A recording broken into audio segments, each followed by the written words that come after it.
I said it before and I'll say it again. Filipino lost media is an interesting topic. This might as well be the catchphrase of this channel. Okay, talking seriously right now, there are a lot of interesting Filipino lost media out there, and this time, we'll talk about the Filipino UHF channels of the 90s and their history. I'll say it now, a lot of their footage is so obscure from a foreign-oriented channel to an early pay TV channel. This is gonna be a ride. UHF broadcasting was introduced in the Philippines in the early 1960s when FEN Philippines began broadcast on Channel 17 in Pampanga and Zambales, and Channel 43 in Bulacan, and also in Metro Manila on Channel 50 until 1991, with most of its programs and newscasts are from a satellite feed directly from the US-Japanese bases. FEN Philippines ceased broadcasting in June 1991 due to the eruption of Mount Pinatubo and the withdrawal of the American military from Clark. The shutdown of FEN in 1991 led to the Sovereign Broadcasting Network of Davao launching SBN Channel 21 in 1992. SBN 21 was launched in May 13, 1992, known by its call sign DWCP-TV. It was the first Filipino commercial UHF station.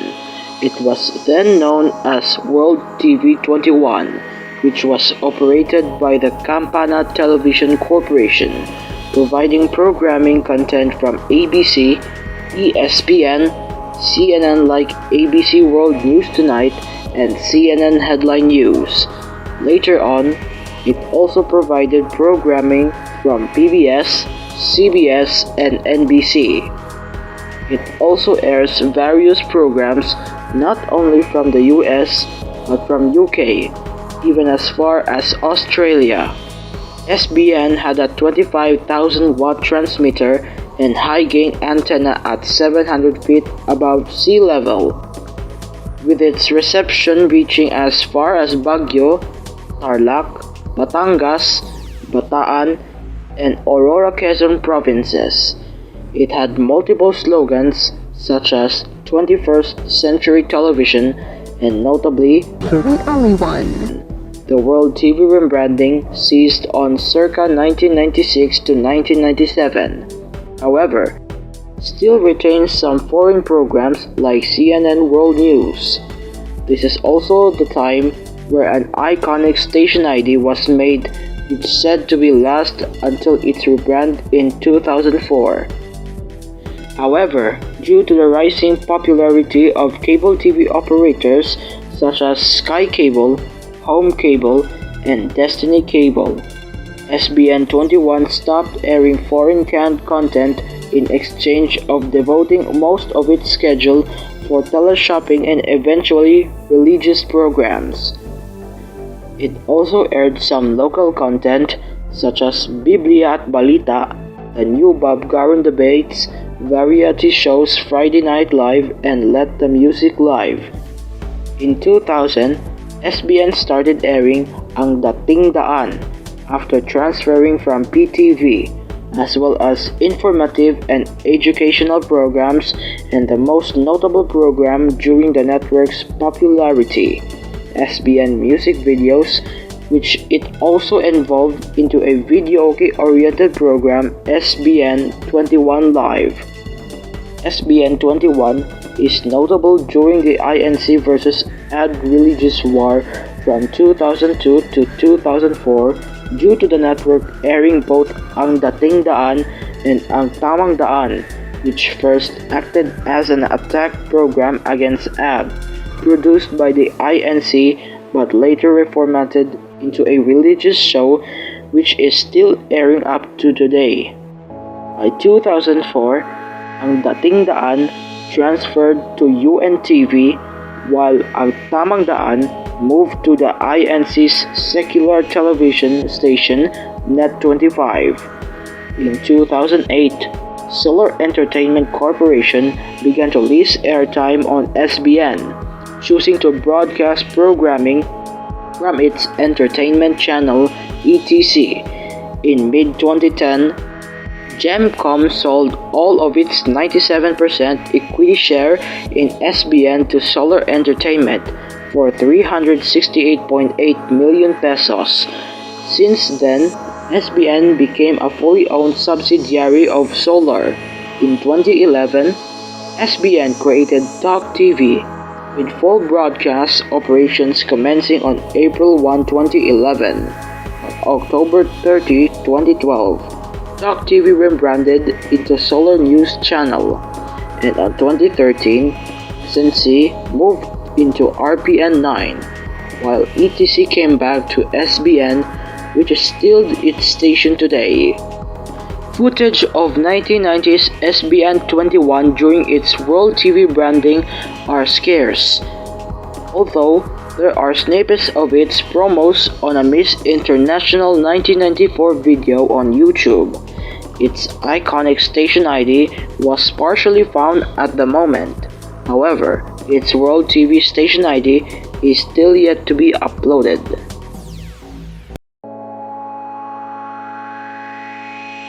DZEE-TV was launched in May 1992 by Ermita Electronics Corporation, owned by pre-martial law pioneer Arcadio Cadi Carandang. It's from a densely populated commercial area in Quezon City. During that time, it was broadcasting MTV Asia, then telecasting from the Star TV platform. Viacom and Star TV joined forces for this venture until the latter's decision to launch Channel V eventually led to its demise. It was later shown Channel V refeeds from 1994 onwards as MTV made the decision to split from Star and form its own satellite TV portal in Asia. 3 years later in 1996, MTV Asia returned to the Philippine airwaves after establishing a new regional base in Singapore. ABS-CBN was picked as the broadcast arm of MTV Asia in the Philippines at the time. Since the mid-1990s, ABS-CBN staff members were plotting out plans for a new UHF channel offering a more upscale alternative to the main ABS-CBN. In the lead up to the launch, ABS-CBN acquired the rights to many syndicated US imports, such as Wheel of Fortune and The Oprah Winfrey Show. However, local regulations forbid TV networks from operating more than one TV channel. Because of this, ABS-CBN formed a subsidiary named Amcara Broadcasting Network as the owner and operator of Studio 23. In July 1996, DZEE-TV was acquired from Ermita Electronics Corporation, changed its call sign to DWAC-TV, and began test broadcasting in September 1996 with rebroadcast of the new MTV Asia from Singapore. Studio 23 was officially launched in October 12, 1996. It is dubbed as the quote-unquote premium television. Studio 23 was utilized as ABS-CBN's primary answer to its rival network, GMA's then sister Citynet 27. The network gradually targeted the youth and young adult markets through the airing of English-language series such as Smallville, Charmed, and Dawson's Creek, with other shows such as Oprah, Wheel of Fortune, and The Newlywed Game, with selected sports coverages like the NFL. However, the station initially ran MTV rebroadcasts in the day and its own shows at prime time. It also ran for 24 hours, but financial limitations forced it to sign off at 3 a.m. every day. Studio 23 became the #1 Philippine UHF channel in Mega Manila for 6 months and slowly became the overall third channel in Mega Manila. In 1998, the network started to air Metropolitan Basketball Association, the first sports event produced by the soon-to-be ABS-CBN Sports Division. Later, it acquired broadcasting rights of UAAP, NCAA, and PBL. By 2001, Studio 23 became a full-fledged network after MTV was dropped in favor of Mix, while its programming moved to its own 24-hour separate standalone channel through DZRU-TV 41, owned by Nation Broadcasting Corporation. Studio 23 also ruled the UHF television landscape after the demise of Citynet 27 on the same year, while the network launched a new slogan, Cool TV. On February 22, 2003, Studio 23 simulcasted some of its sister networks' ABS-CBN programs for a few months with a new slogan saying, "Come to the fusion."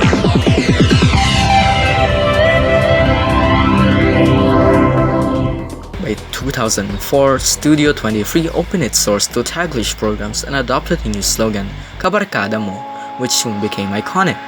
It also made programs targeted to the youth such as the nightly Tagalog gag newscast What's Up, What's Up, the interactive youth talk show Why Speak, and several others. In 2010, Studio 23 rebranded to a new logo and a new slogan, Iba Ka Barkada. It also changed its programming, with the Filipino language now being used to dub some of the foreign programs. The All-English News Central was replaced by the All-Filipino News as Iba Balita, and sports events were added such as the NBA, Top Rank Boxing, UFC, and several others. In 2014, Studio 23 ceased commercial operations on the night of Thursday, January 16, 2014, right after its final programs Mix and O Shopping. A video presentation was shown, and at the end of the video presentation, the station thanked its viewers for the past 17 years on air. The station officially closed down at around 2 a.m. A new channel focused on sports-related programming, ABS-CBN and Sports in Action, replaced Studio 23 on January 18, 2014. A test broadcast was done a day prior to its official launching on January 18, 2014. Rico Blanco's Ito Ang Ating Sandali was used on its station ID. On August 29, 2016, the channel rebranded into SNA with a new logo and a new station ID. Questa's song Tibay was used in the new station ID. However, on May 5, 2020, ABS-CBN, along with SNA, went off the air as a result of the cease and desist order of the National Telecommunications Commission after its franchise expiration. Its international broadcast operations, SNA Global, ceased its broadcast operations internationally through the Filipino channel on December 2, 2020. On January 5, 2022, its former UHF frequencies, Channel 23, was given to Aloe Broadcasting Corporation, and Channel 43 was given to Suara Sod Media Corporation. Several footage of Studio 23 from the 1990s to early 2000s are obscure. Its launch is yet to be uploaded, along with its other promos in the 1990s. Footage during the EEC era was also lost. Citynet 27, under the call sign DWDB-TV, was launched on the morning of August 27, 1995 with a grand launch. It is GMA Network's original sister TV station and the fifth UHF TV network in the country. It was programmed like an independent station as GMA intended Citynet to be its main outlet for imported programming, freeing up slots in GMA Network's schedule for more domestic productions. Citynet was originally the home of syndicated US series before Studio 23 in 1996. It also aired NBA, and the station is notable for its slogan, Your Window to the World.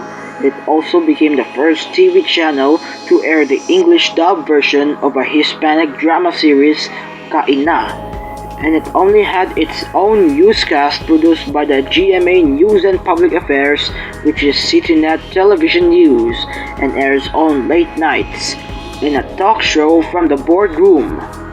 It also known for its iconic station ID made by Alta Productions.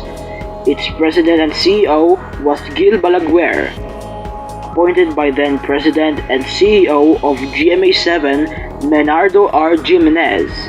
It was transmitted on a 30,000 watt power capacity with an effective radiated power of up to 60,000 watts. It usually signed on during the afternoon, specifically 12 noon. One of the eyewitnesses also recalled the station signing off after a NBA game, then signing on again hours later. Citynet 27 is the first to institutionalize the banter segment, where a stock market analyst provides the week's market performance and forecast. It also firmed up its alliance with Singapore-based Asia Business News, CNBC, and Rupert Murdoch's Star TV, dominating its weekday morning programming.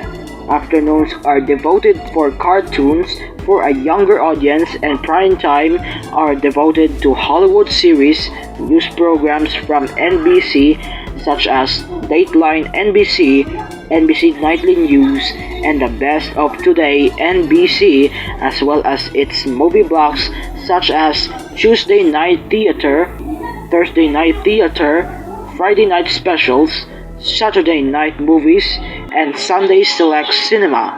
However, the channel soon faced intense competition with the launch of Studio 23. GMA was also losing money for this venture, and by the end of 1999, DWDB was turned into a music channel under the interim branding EMC, or Entertainment Music Channel, which was also the country's first locally operated music channel. A few months later, GMA reached a deal with Asian broadcaster Star TV to allow DWDB to be a carrier of Channel V Philippines, which took effect December 19, 1999. However, the arrangement did not last long, as a stake in GMA was recently purchased by PLDT, who already owned MTV Philippines, to the Nation Broadcasting Corporation and its parent company, MediaQuest Holdings. This, and along with the increasing competition from the MTV affiliated network, led to the channel signing off on July 25, 2001. DWDB was silent until 2004, when it became a relay of GMA7 Manila, with the logo of GMA was covered by the logo of Citynet. Quality television, known as QTV Channel 11, was launched in November 2005 and is the spiritual successor of Citynet. DWDB became a repeater of DZOE, or QTV 11, had the advantage of easier to receive in the southern areas of Metro Manila, especially in the metropolitan cities of Makati and Pasay. This practice was discontinued in 2007 as DWDB's channel number was vacated for use in trials of digital television. QTV 11 rebranded into GMA News TV in 2011, and on 2019, GMA News TV switched its frequency from Channel 11 to Channel 27 after 18 years of inactivity, as Zoe and GMA ended their block time partnership. So what really happened? Why is GMA not acknowledging Citynet today? Why did this brilliant idea got forgotten? Known PHTV archivist Diego Cordero messaged one of the people who worked at Citynet, and besides supplying pictures of Citynet, she also supplied some info. At that time, Gil Balaguer was a man ahead of his time. There were a lot of brilliant ideas about Citynet 27. However, there are a lot of misunderstandings starting in early to mid-1997, and a lot of them, when they felt Citynet has no direction, left the network. The grand launch is also lost, no video neither pictures of it. She also said she has some VHS tapes of Citynet, but due to it stored for many years, mold grew. As of right now, the only video of Citynet 27 is a NBA game footage of it from AP archives. A lot about the network has been forgotten and lost, and it's sad as this is also a piece of PHTV history. We really hope that someday GMA would acknowledge this station and maybe footage of it would resurface. DZRJ-TV began its test broadcast in 1993 through UHF TV Channel 29 using the analog NTSC-M system. It was launched by Ramon R.J. Jacinto, and a month later launched as RJ-TV, or Ramon Jacinto Television. It was an independent television channel focusing on music-oriented shows, local news, talk shows, and the very first local home TV shopping program, making RJTV the pioneer of a first home shopping network in the country. It also recognized the advent of specialized television, niche markets that identify specific needs of focus sectors. In 1995, it went into specialized programming, television series, and cartoons for children. At that time, the target market was kids during the day and baby boomers at night. RJTV became the strongest UHF TV station in the Philippines, broadcasting with the maximum effective radiated power of 700 kilowatts. It aired several 60s American TV series like Father Knows Best and The Man from U.N.C.L.E. and various programs such as Video Fashion, Anything for a Laugh, and some would remember RJTV airing beginning open at Sunday nights. This year is notable for its slogan, Timeless Television. Notable cartoons it aired are Popeye, Merry Melodies, and Looney Tunes. In 1997, due to the emergence of UHF competitors such as Studio 23 and CTV 31, RJTV 29 went from traditional TV programming to specialized programs such as direct response companies and religious sectors. It also became the new breed of local televangelists and became a vehicle for then obscure secretary leader Brother Eli Soriano to become popular in their television program, Ang Dating Daan. One of his notable programs during that period aside from Ang Dating Daan was other religious programs such as Oras ng Himala, Jesus Miracle Crusade, and Oras ng Katotohanan, which those are still airing until this day. Others include its Radio Bandido simulcast, which made RJTV the first network to adopt the teleradyo format. In 2003, RJTV experimented with its new programming approach as it simulcasted its sister FM station RJ100, which started its new trend to the teleradyo concept to RJ's own program, RJ Online. It also tried to conceptualize its interactive television approach as it became a text-oriented interactive channel similar to Sky Cable's Link TV and Destiny Cable's text site. First airing music videos combined with the power of SMS messaging, thus the slogan, Interactive TV Station. RJTV also aired programs which aimed to direct its market approach at consumers. Thus, its another slogan was Consumer Television. In 2008, Solar Entertainment Corporation approached RJTV to block time in 2nd Avenue. As a result, DZRJ-TV became a network-affiliated station for the first time in its history. The block time deal integrated Solar's 2nd Avenue to RJTV's programming. However, in 2018, Solar and RJTV later announced 2nd Avenue would end all regularly scheduled programming and terrestrial transmission by June 5, while provincial cable and satellite providers would be provided with a lifeline service until June 30, featuring marathons of their channel's former programs. For the past 12 years, we took the same road in witnessing life in its different shapes and different shades. And though we have a mix of experiences, we found one avenue to share our stories with. It's fate. Stories that broke the boundaries of television. End of an era. Stories that redefine the value of entertainment. I remember. Stories that added a dash of life to things that matter to you. We do have more fun. Stories that always put women first. And stories that celebrated delightfully driven characters who embraced reality with positivity. But all roads lead to an end. And this is when we go our separate ways. It's time we say goodbye. We bid farewell, but our stories live on. I would take this road again and again, knowing it ends here. We sincerely thank you for your trust in taking the ride with us. Thank you for joining us. Thanks for being here. This is 2nd Avenue. Signing off. After June 5, RJTV's affiliation deal with Solar would expire and would return to independence. 2nd Avenue signed off at the midnight of June 5, 2018, and RJTV rebranded as RJDGTV. Its programming mainly consists on archive programming such as cartoons, music videos, and some old programs to its RJ Video Vault block, as well as other shows.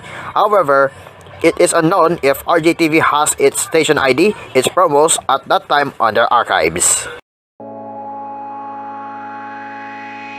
CTV31 was launched on October 31, 1993 by Radio Mindanao Network under the call sign DWKC-TV. Originally one of RMN's plans for Channel 31 after it was granted a UHF TV license was to originally either air TV shopping or focus on airing sports programming.